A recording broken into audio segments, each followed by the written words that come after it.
How to edit your Grab's profile. So first open the app if you haven't already.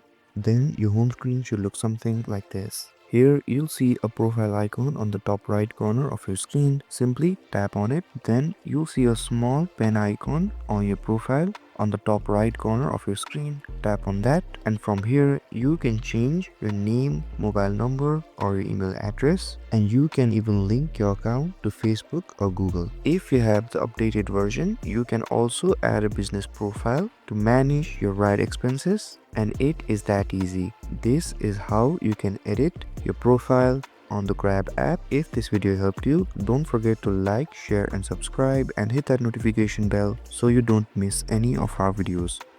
Thank you so much for watching, and I'll see you guys in the next video.